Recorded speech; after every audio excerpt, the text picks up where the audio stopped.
just with one Bonecrusher Giant is lethal. That's so much damage to Terror. It's ridiculous.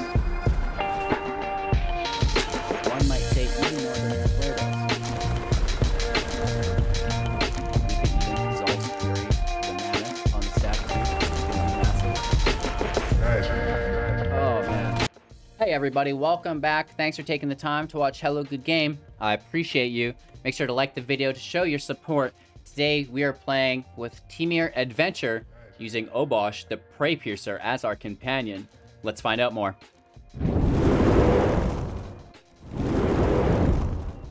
All right, of course we are killing it in the top Mythic rank, you guys. Holding rank 400, doing our best, coming out with a relatively decent win rate. However, things are kind of scary here, right?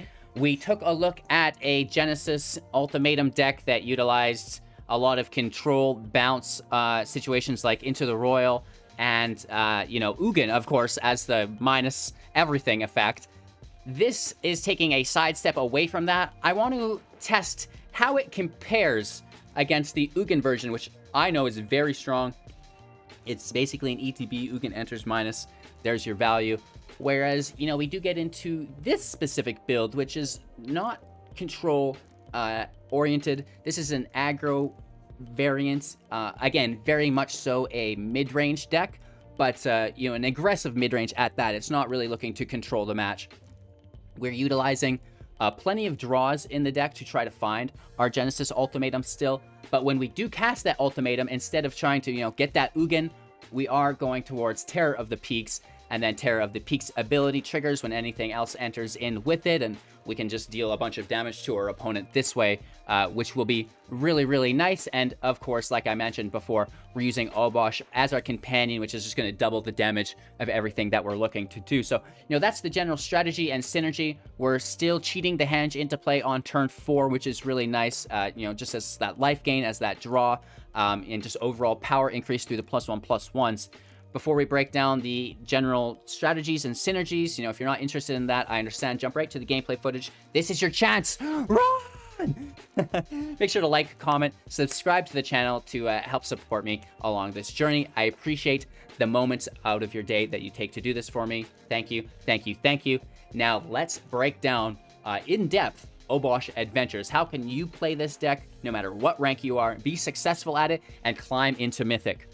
Obosh the Preypiercer, if you are unfamiliar, is a 3/5, and if a source you control with an odd converted mana cost would deal damage to a permanent or player, it deals double that damage to permanent or player instead. This is absolutely amazing, you know, increasing the power of our attack strength, basically, and then any of our damage effects, which we do have a few of in the deck. So I'll highlight those when we do get to them and talk about how they're doubled by Obosh. Again, that's all you really need to know. Of course, we're using it as a companion. Whenever we use a creature as a companion, we have to follow the deck building rule that it implements. In this case, your starting deck contains only cards with odd converted mana costs and land cards. That's very easy to build around in the Termur build, fortunately enough for us. And we can actually get around this rule by the adventure spells themselves, which is even better. So that's Obosh. You have to pay 3 to bring it into your hand, and then it enters play as 5, doubling all of your damage, basically. This is very, very good. Moving forward into our 1-drops now, we've got 4 copies of our Edgewall Innkeeper, a 1/1 human peasant. Whenever you cast a creature spell that has adventure, draw a card. Absolutely amazing. So, you know, the more draw we can install in the Genesis decks, the better, because you don't always start with it in your opening hand. Not only do we need to find it, but we need to make sure that we're finding enough land and enough ramp to get us there. Moving forward, talking about some of our adventure spells now, we mentioned how we can get around the deck building rule by the adventure spells. Brazen Borrower is a prime example of this. It's a 3-drop, so it's allowed in the deck, but it has a 2-drop instant adventure tagged to it called Petty Theft for 2. Return target non-land permanent and opponent controls to its owner's hand. So, you know, we're still able to have those 2 converted mana cost cards in some way, which is really, really nice. Of course, the Brazen Borrower itself is a 3/1 with flash and flying and can only block other creatures with flying. A good damage output that gets doubled through Obosh. That's quite nice. You know, it can receive the +1/+1 through the henge as well, so potentially doing 8 damage per attack with your Borrower if things go correctly. Very, very nice. And then whether you're offsetting, you know, some of your opponent's damage spells, their creatures, bouncing them back to your hand. Typically, I think of any bounce spell as general value if you can make your opponent respend that mana again. But again, if you can have the mana need to be respent and interrupt a damage effect or something, that's going to be even better. So Brazen Borrower is absolutely amazing in the deck.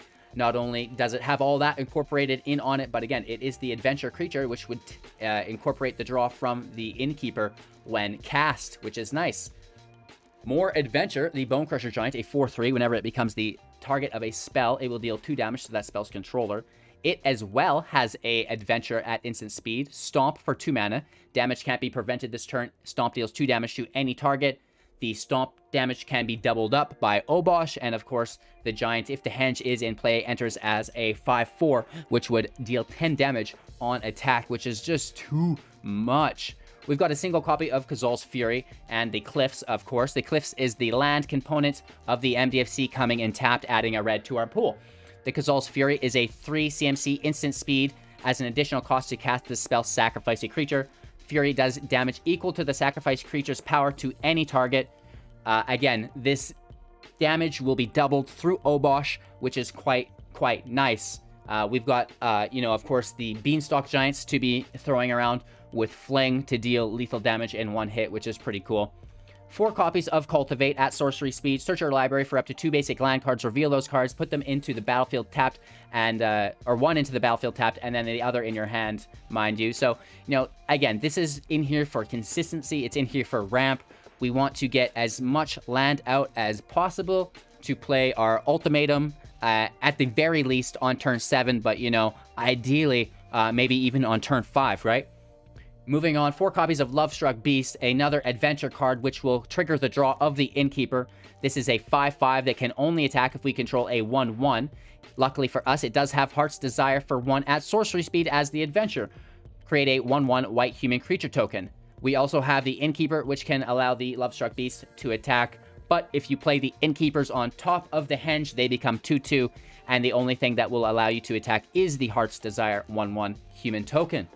The Lovestruck Beast is amazing because of its high power and toughness to CMC ratio.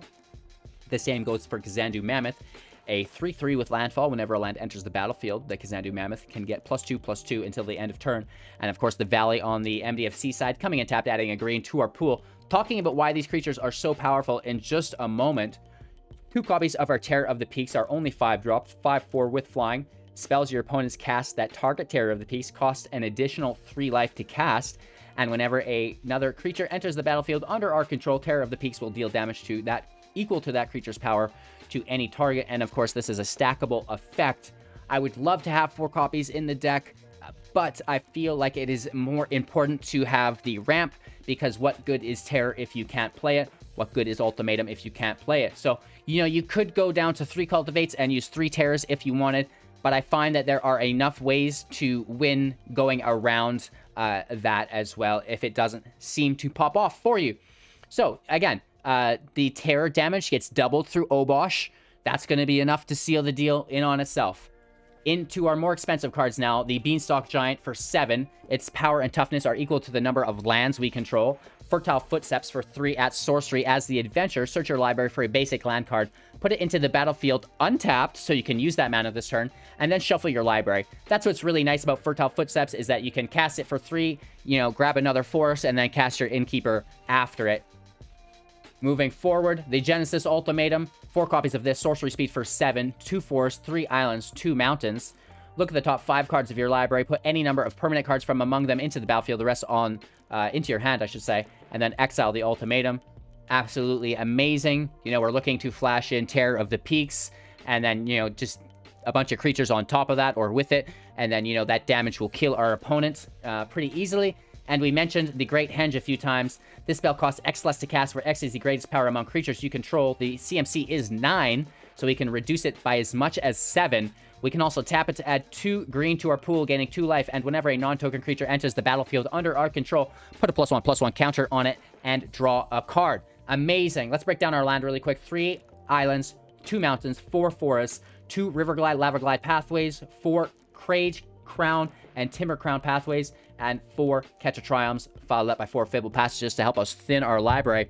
The Fabled Passage is also a key component here, so let's break down the Great Henge strategy first. We want to be playing this as effectively and efficiently and as consistently on turn 4 as, you know, humanly possible. We can reduce it by as much as 7, which is why I mentioned the passage being important, because we play the Mammoth on turn 3. Turn 4, the Henge comes in play. It's a 5/5. We crack the Henge. It becomes a 7/7. Now we play the Great Henge for only 2 mana, in which case it can tap to regain that 2 mana that you just spent to cast it. We're talking about a free Great Henge. 9 converted mana cost draw engine for free through the Kazandu Mammoth Fabled Passage. That's amazing. That is your main goal. If you're starting the game, Kazandu Mammoth, Great Henge, Fabled Passage, that's your ideal draw hand. Those are the 3 cards that you want to combine into an opening hand that will win you the game consistently, no matter what else happens with the deck, because you have that consistent draw. You're always applying pressure. You're just going to go wide and bash them. So it's really helpful, not only for that, but it also helps us with the ultimatum, right? It has 2 mana that it can provide in forest form. Now we only need 3 islands and 2 mountains to cast the ultimatum. That should be easy enough, especially considering we have things in the deck like Cultivate. So Lovestruck Beast can reduce it by 5. That's still good, but the Mammoth can reduce it by the full 7, allowing you to play an Edgewall Innkeeper on top of it. Even 2 Edgewall Innkeepers you could play on top of the Great Henge. So that's crazy stuff to think about, right? Moving forward, you know, your main goal is to get to the ultimatum with the land. Try to get your islands first. The forests and mountains come, you know, by default. The Edgewall Innkeeper is amazing to play because of all of the adventure that will draw, looking for the ultimatum, right? Looking for the Great Henge. And then, you know, even when we do cast the ultimatum, we are going to take quite big advantage of all the creatures that enter play off of the Henge, right? Because every creature that enters play will trigger the Henge draw. So that's really, really nice. So, you know, try to get Obosh ready to enter play right when you're going to attack, right? So Obosh itself doesn't need to attack. It can have Summoning Sickness, but make sure that you've got a pretty nice field. Obosh moves over into your hand. You play it, you attack for lethal, and win the game. Or you move Obosh over, you play it, then you ultimatum, and then, you know, those ultimatum triggers, will win you the game as well. A very powerful deck, and a very fun deck. And I asked the question earlier, is like, this going to be enough to compete against the Ugin variant? It actually does. It will lose to the Ugin variant, mind you. The Great Henge can kind of save it, and then you just get into an ultimatum war who can get lucky with their pulls. But, you know, it seems just as strong. And instead of, you know, doing the minus and then still trying to have to figure your way out for a few turns to win, which you normally will just based on value, with the Ugin variant, this variant just applies pressure. You don't need the ultimatum to win. You can just play the adventure-style deck to win. And then again, you still have that top-end combo that pops, and you can even use Obosh to make it pop even more. So this is a very strong deck. Again, we had a lot of fun playing it today within Mythic, holding the top 4 or 400, I believe, right? Which is really good. So, you know, nice matches for you guys. I hope you enjoy. If you want to help support the channel and me along my journey, make sure to like the videos. That's the best thing you can possibly do. And subscribe for more content. Don't miss out on our 500,000 gem giveaway, free to all of our subscribers. Get in the Discord. We also have free cash prize tournaments, Brawl, Artisan tournaments every single month. I also have 100 prizes going out that are one-on-one 30-minute sessions that come with $20 with me. So, you know, you can buy some gems, we'll play some games, whatever you want, all for helping support the channel. So there's a lot of reward to doing that. Easy peasy, lemon squeezy. Thank you guys so much, whether this is your first video or you've been with us since the start. Okay, opponent goes first. That's not always great, but we'll be okay. I think we'll be just fine. We're gonna be okay. No worries here. Triome in play.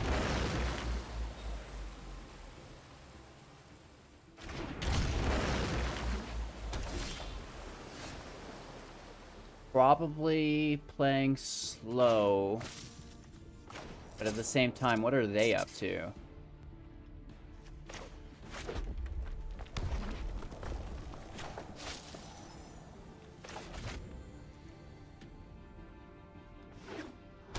Uh-oh. We know what's going on. It's a mirror match. Are they playing Ugin? Because that'll beat us. Oh no! And I just did the Ugin version, so I bet it is. Oh man.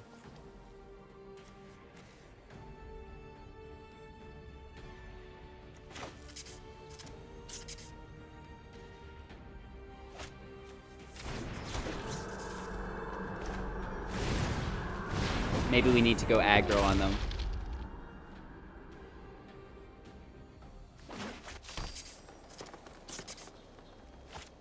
Oh no, it's coming down next turn. Watch them have it too. They won't even have to dig for it. They're just gonna have it. Fire Prophecy looks for it a little bit more. Sad face.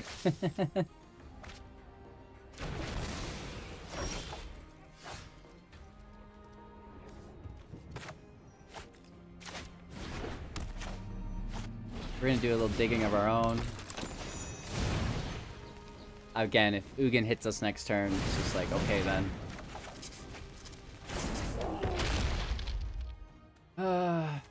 Deep breaths. Here comes the ultimatum.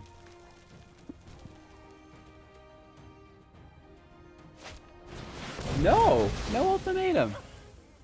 Interesting. They take the engine away instead. Maybe they don't have it.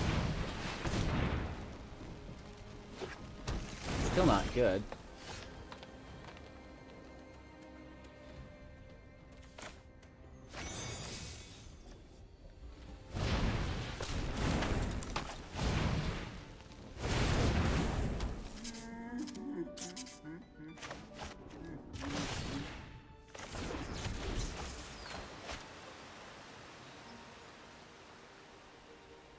See how it plays out. It's really awkward. They might think we're just playing Gruul. Again, every turn is just terrifying to us here. We need to get to ours quickly. What? Are you serious?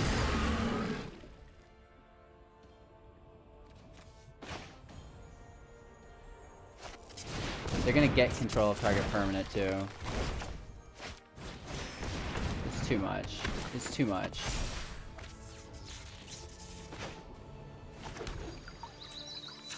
It's too much, you guys. Oh no.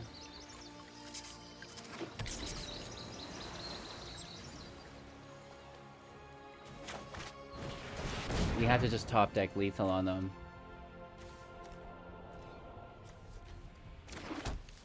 So we need a Genesis that's got double terrors in it.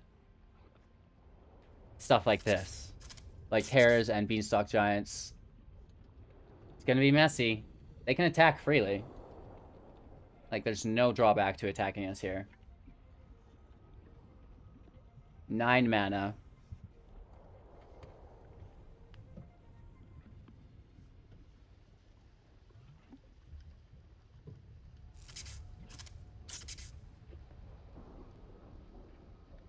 They're really thinking about it. I mean, we're in a great position. That best Sea God is stupid good, though. They take our henge. Which is a decent draw engine for them, seeing as they're sitting on a Beanstalk Giant.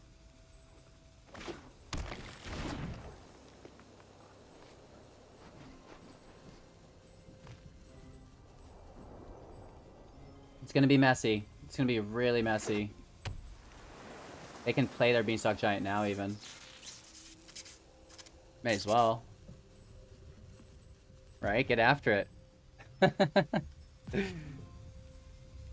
We could bounce it, I guess.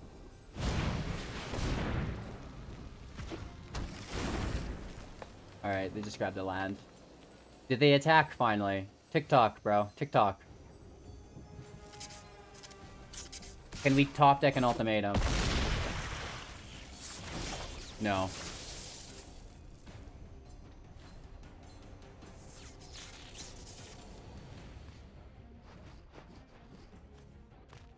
We can bounce back to our hand whatever they take.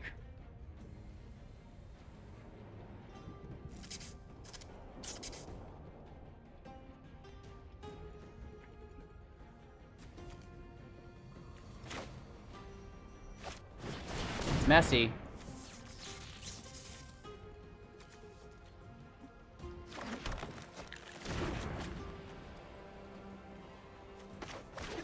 And we can cycle the Triome.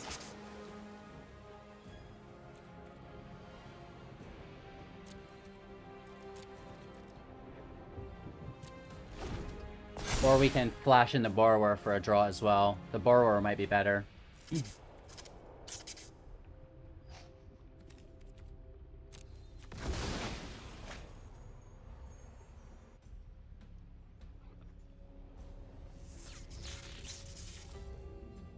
We have to take that henge back.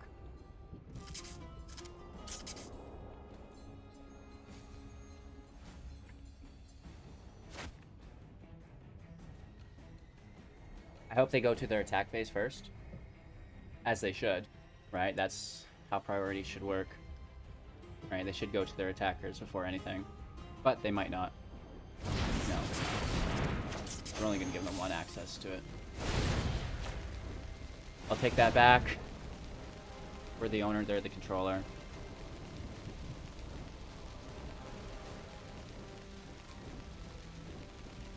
Right, that thing can't double play on it, which is nice. They could have got 2 draws. And now let's hold. And we'll play in at flash speed. They can still play the other giant, they just won't get a draw. They're tapped, let's take our draw. Oh man, where is that ultimatum? Where is that ultimatum? Come on, man! They hit us for another 8, right? We do untap though, and we just need lots of chump blockers, I guess. I'm scared. Okay, down to 6.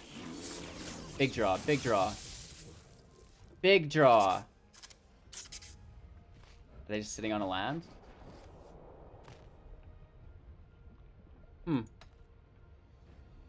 What's happening? They just want to take a rest. Oh, annoying. In our library.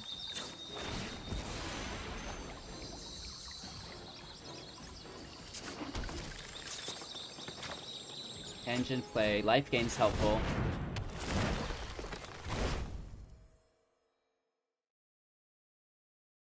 We have 6, 8 available mana.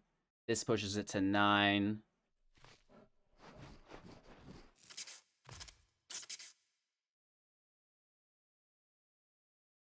Obosh is at 8, so that doesn't work. We may as well. No, we have plenty of land to play it.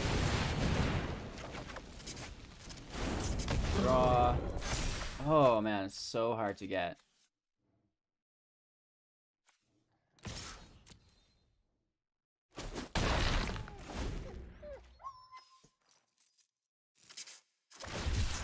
They're cycling, just looking for an ultimatum. They can still cast it. 9 mana. They got a Bonecrusher Giant. Fire Prophecy, they dig. They can still cast it here. Do they get it? No, they don't have the blue mana, so they cannot cast it. It's a hard cast Shark Typhoon. Wow.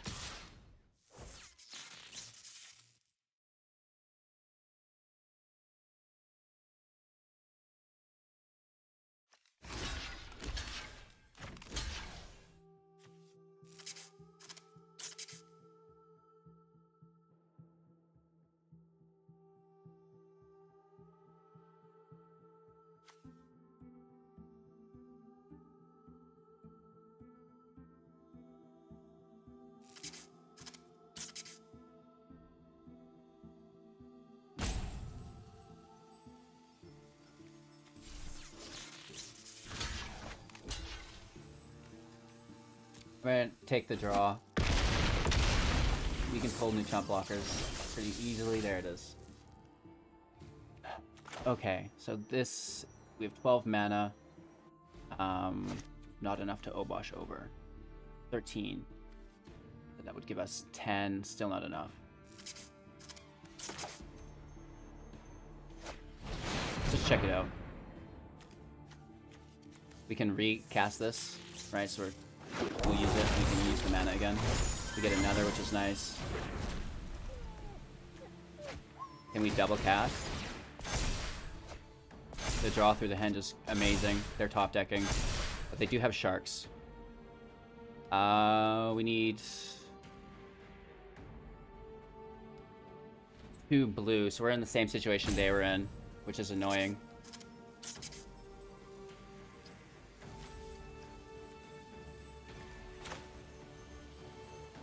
We don't have any islands left in play. These are annoying, so we need... I guess it just doesn't matter.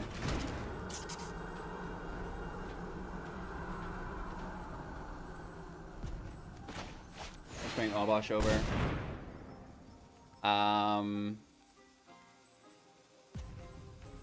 Yeah. No attacks. 1, 2, 3, 4, 6 mana. It's not enough to do anything other than Obosh, which I think is still a good play. Cultivate can go, and the Mountain can go. Oh, the Passage should have went, sorry. So we deal double damage, which is nice. So it's a little awkward for them. Oh, nice.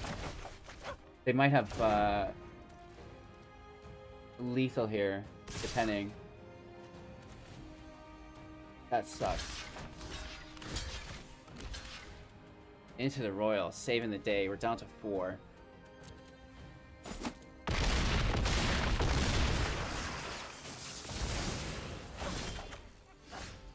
Okay.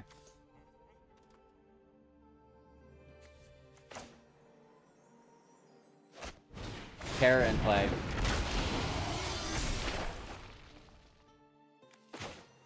Ultimatum. It's not the greatest.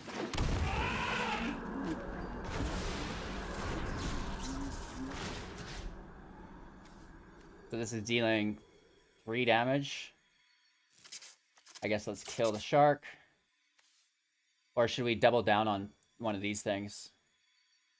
We'll deal 3 and 5. 8 total.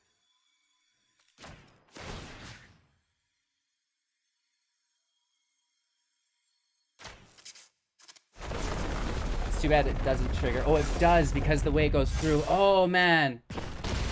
6. Oh, we would have had a lethal.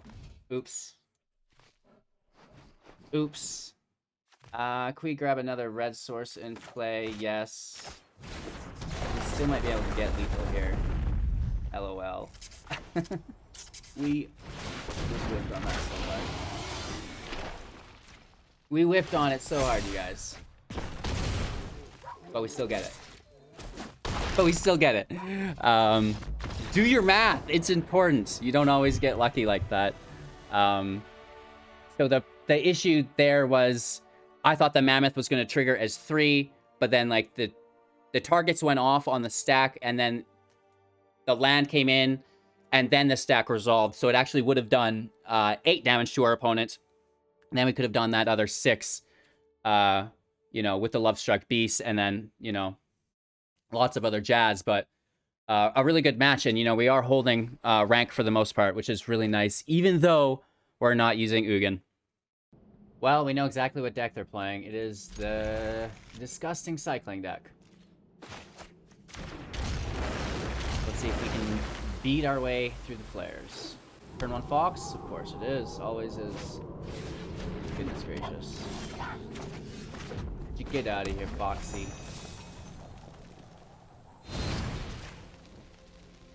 Oof. Stressful, but at least we have the answer. We have the answer for the second. We have a Cultivate.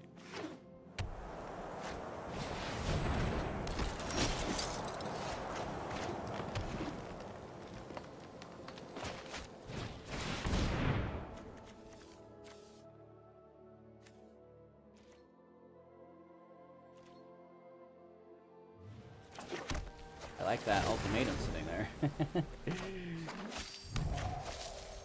1, 2, 3, 4, 5, 6. Next turn we drop 7. So we're just looking for the ultimatum. No.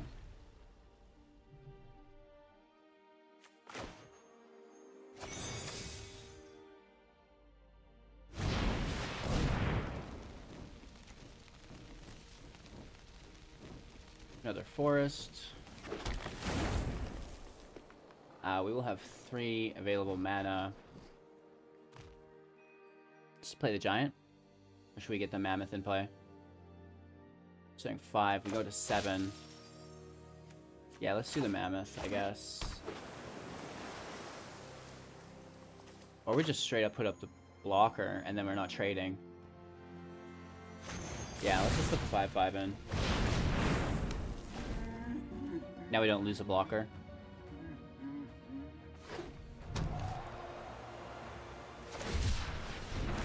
We definitely are just looking for an ultimatum. They're looking for a flare. Oh man, they're going wide.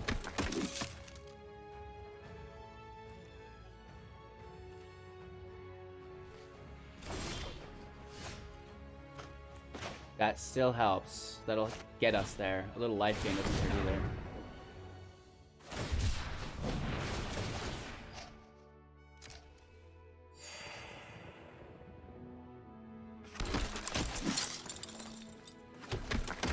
Gives us 4 available mana.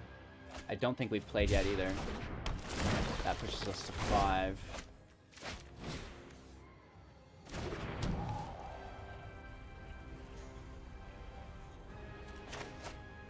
Let's throw the mammoth in. It's a 4/4 now.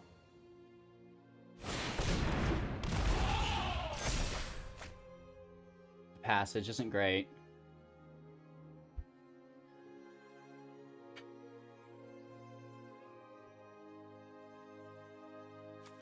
We should honestly just bounce this now, so they have to re-spend their mana on it. As gross as that is. Right? Because then they're having to spend 2 mana. And they're not getting the double cycle off the start, so they have to pay 2 mana and then cycle 2 or 3.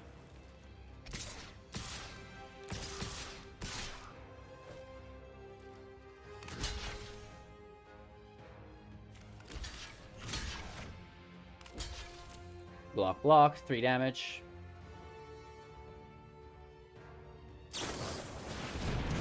Not worried about it. Good for them, but not overly worried. Rescuer in play. Do they have a land? No. Cool.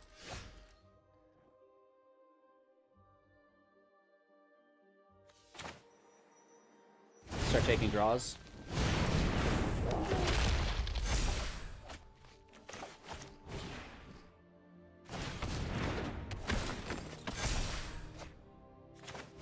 Looking for our ultimatum.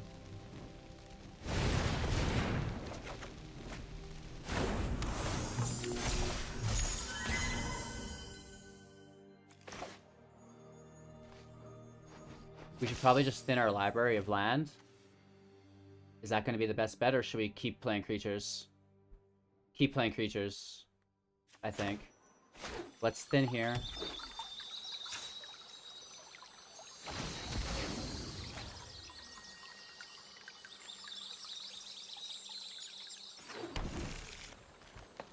And let's take the blocker and a draw. Okay. It's not the worst. It's obviously not good, but we're getting set up. It's to the point Obosh needs to come over. Can they find a flare before we bash them? I certainly hope not. 7 in grave only.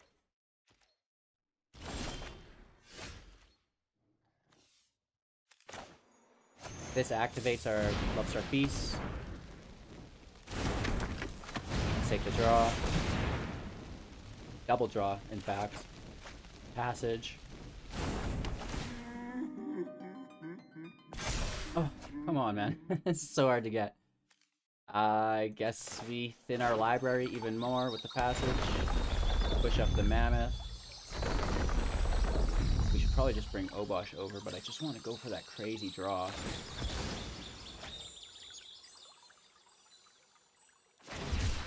Cycling, whatever. Whatever.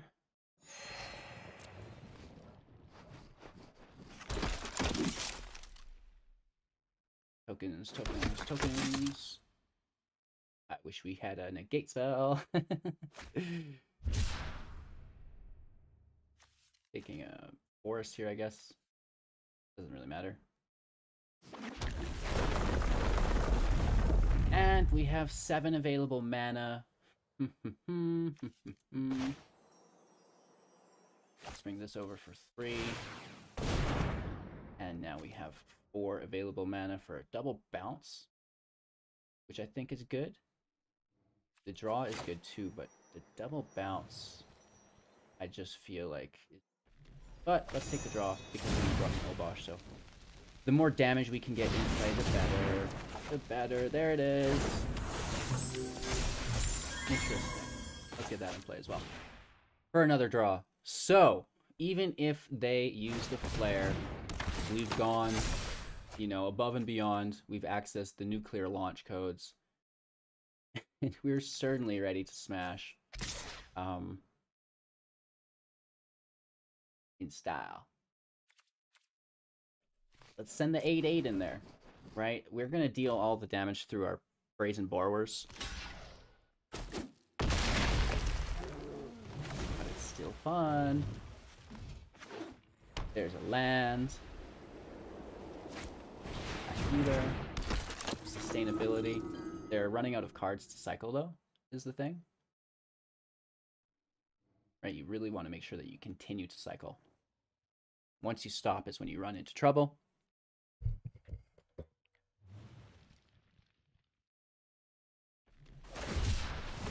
Exacting our revenge. Took us a long time to find this ultimatum as well.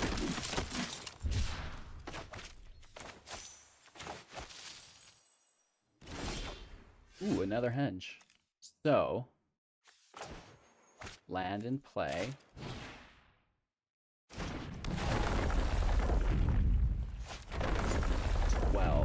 We need 7 and 5 is 12. Uh-oh. Uh-oh. Obosh in Plize. Box. You know, chump blockers is good.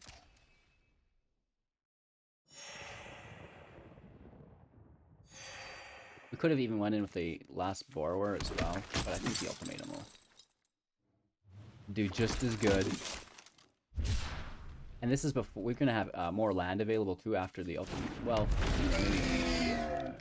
oh well. Here comes the scoop. Here comes the scoop.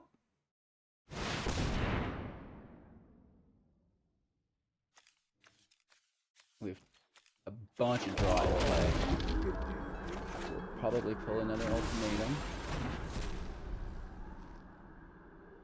Oh, I guess they weren't cast.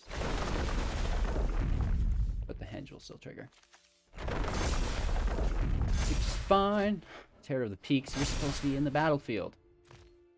Yeah. I'm coming over.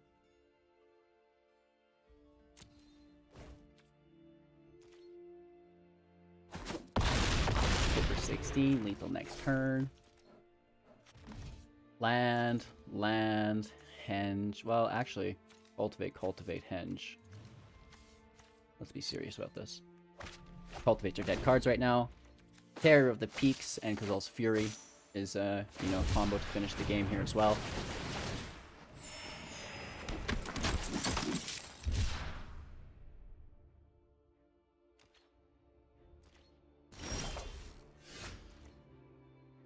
They have it in their hand.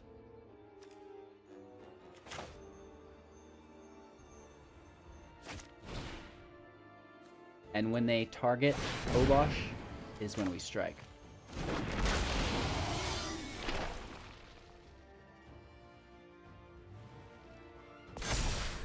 Uh-oh.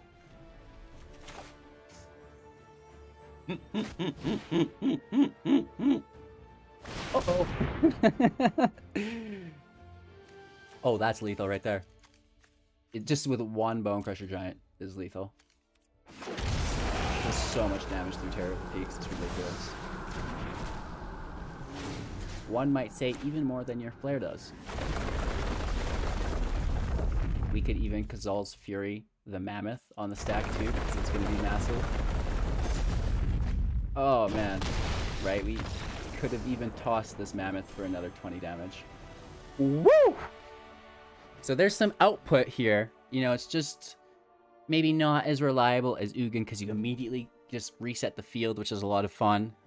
This way you kind of have to just avalanche and pile on. We go first, and we have a Cultivate, but these lands are slow. Let's pray we top deck something. We have Mammoth and the Fury. Mono white aggro. Ooh, cycling. So we can bounce that Fox.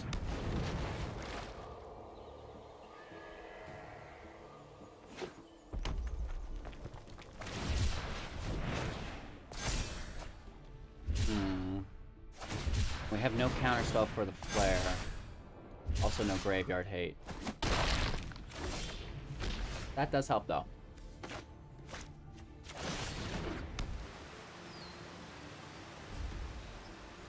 We can bounce and then stomp later on. Because they're going to cycle before they attack.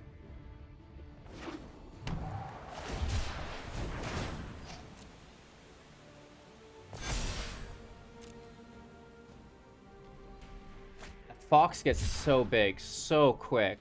Like, it's pretty ridiculous.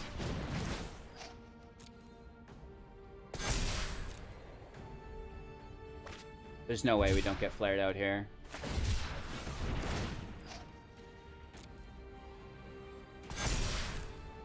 Maybe they play a land, cycle one more. Petty Theft pushes it back to their hand. Saving us from 6 damage. Wow. Right, that's a lot. So let's bounce that back. And we do get a land, which is really nice. So we're going to Beanstalk this turn, Cultivate next turn, I think is how that works.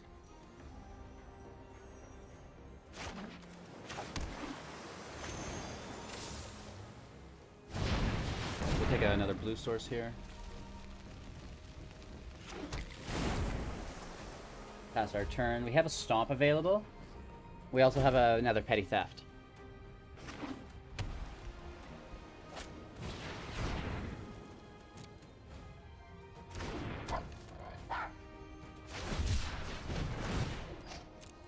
Cycling the Fox. It's good. It's what they should be doing. Looking for a land. No, they just played a land. So they should be cycling on my turn, not theirs.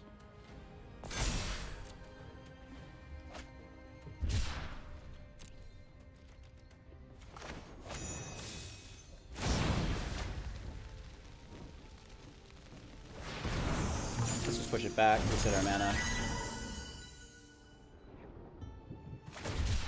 They cycle the Fox itself as well. We grab the land. That puts us to 6. Cultivate goes to 7 and 8. So it's a little bit off, but we're getting there.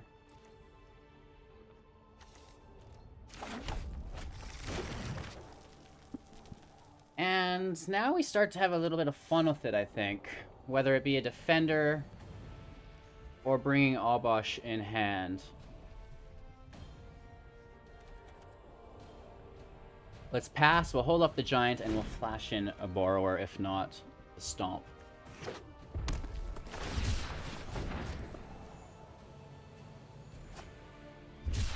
This is gonna be close, because yeah, we're getting a hit here, right? They probably just have another in hand for lethal. Whoosh.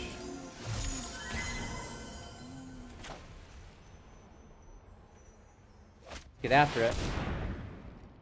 It's not enough, right? It's good, but it's simply not enough. Right? Especially if they have another flare in hand, which I bet they do.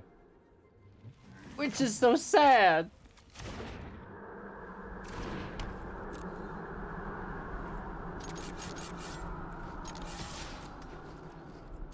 We get a decent hit here, but like I said, if they flare us this turn, we lose, obviously. And if not, then, you know, if we can pull a 1-drop, like a double flare is your backup plan. Good game. We lose our first match to, you know, scum cycling deck, but that's what it is. Free-to-play decks still can compete, you guys. We go first. That's helpful. Land and opening hand look all right. Hopefully a little bit better luck than we had in our first game. Things was tough. Let's do our best.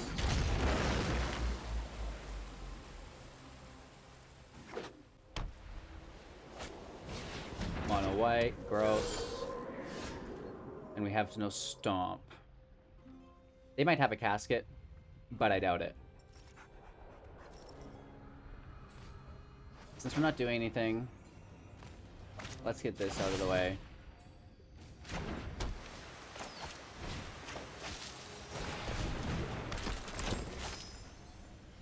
Bird Footsteps next turn. Oh, they do have a casket. You dog.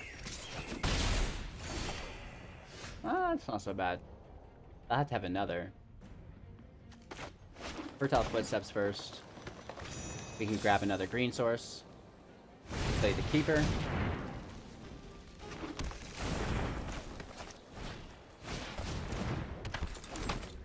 Even if we can just slow them down till we start casting our ultimatums. Which we still have to top deck, but... Oh, nice. Double exiles. Back to back. Back to back exiles.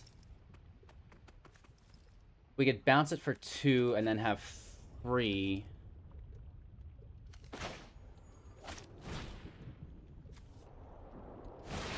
Grab 2 blue source.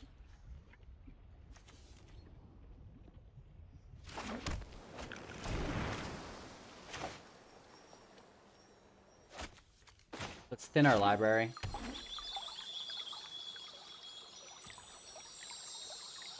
We're gonna bounce this Skyclave on their end step so we can get the draw by playing our Borrower. Unless they play something crazier.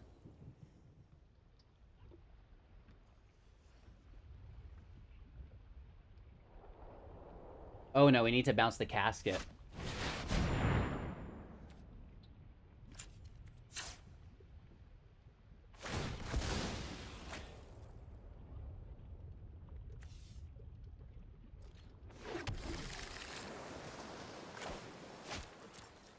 Let's let this resolve.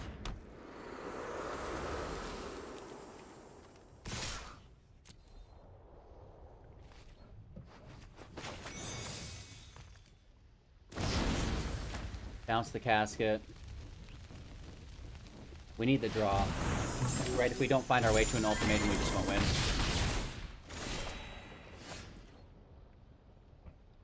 We could play to 7. Or we bring this over. Let's flash this in right now. That's good.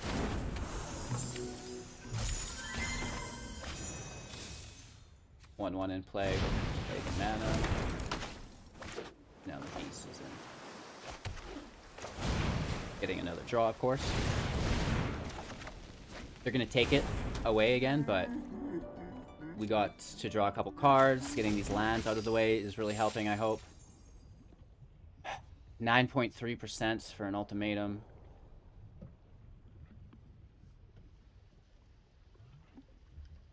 The casket eats their mana, which is nice, I guess. Oh, they take the Borrower away? Now that is interesting. They left us our draw engine. Okay. That doesn't make... Oh, they want it back as the flyer. Yeah, it should still be done, though.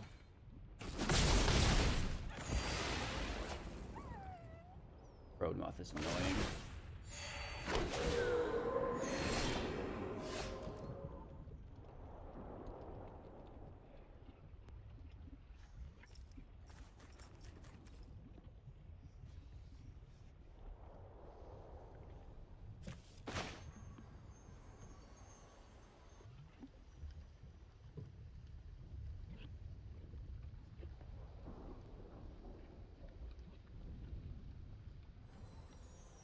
One, two. That leaves us with 2 extra mana. 3 extra mana.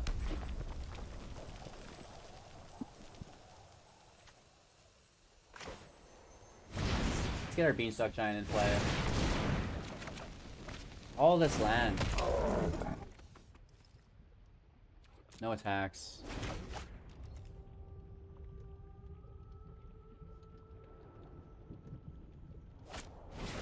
Oh, nice. That's really good. That makes things a lot harder. We need to get a really good ultimatum next turn.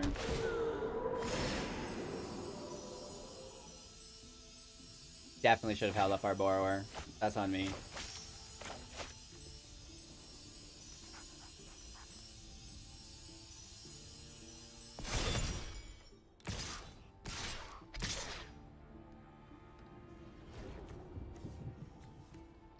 Can't block this.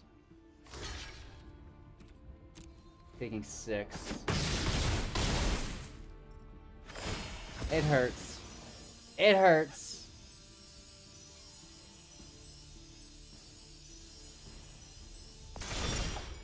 Okay.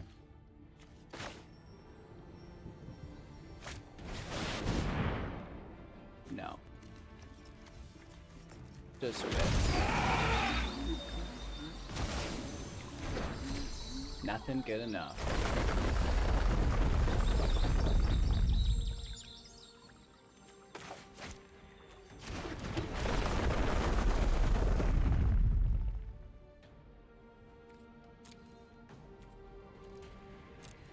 The Indestructible basically stops us in our tracks as well.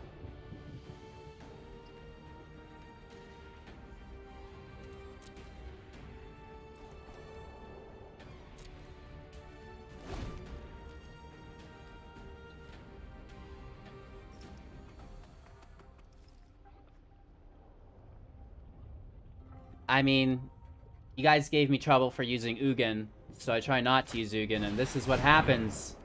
You know what would be real nice right now, you guys? An Ugin. Loss of life gain.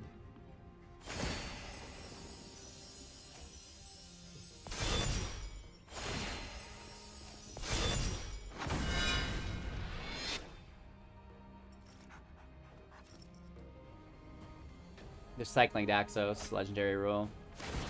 This other one now comes back. The Moth allows for some cool use.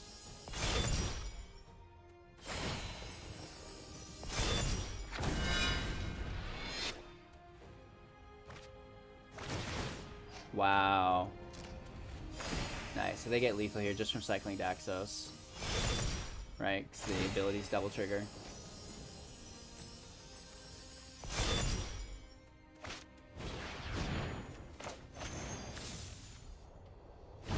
Very well played. Wah, wah, wah, wah, wah. It's a hard day. It's a hard day. Can't win them all, I guess, eh? Woof. Am I ever glad that some of those games went our way? A couple of them didn't, right? We had some bad breaks, which is nice to see that the deck is probably better than I showcased it to be. But I'm really glad that, you know, we didn't catch a string of bad luck. As someone who makes 2 brand new decks a day and plays them in the top 1000 Mythic, it sucks to lose games, I'm not pushing behind the scenes. You know, I just push behind the scenes at the very start of the month, and then the rest, you guys see everything. So the more we can hold a positive win rate, the better it is, because, you know, I don't need to be number one. One day I will make that goal. But right now, I just want to float in the top 1,000. Right now, we're top 400 floating, which is so nice. So, you know, trying to hold that decent win rate every single day is more of a challenge than I can ever explain. But if you guys are looking to up your win rate, I think a few small adjustments can really help. You know, and they're not game-based. This is going to sound silly, but drink more water. You know, do a little exercise routine, maybe even some meditation. It's going to be the outside factors that elevate you as an individual, your thought processes, and what have you, your decision-making, and therefore this will bleed through and be reflected within the game and your win rate. So, you know, take the little steps to not only improve your win rate, but you as an individual.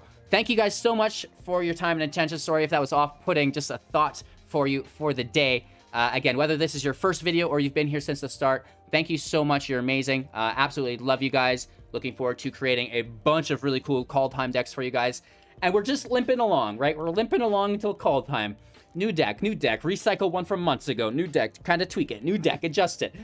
Good times, good times, good times. And again, you know, been having a ball with my New Year's resolution, trying to hold the top 1,200 Mythic. I want to qualify every month, and I want to become a staple of the Magic the Gathering Arena competitive community for you guys. Thank you. Take care. We'll see you in the next video. Don't forget to like, comment, subscribe, share the channel to all of your friends, and yell to them about the Android release coming up. Take care. And again, we'll see you in a few seconds. Oh yeah, don't forget to watch our spoilers. We put a lot of work into those. You know, there's a playlist with them. It'll be up on the end screen here. Watch all the spoilers. Have fun. Let me know what you think of all the new cards. They're pretty cool.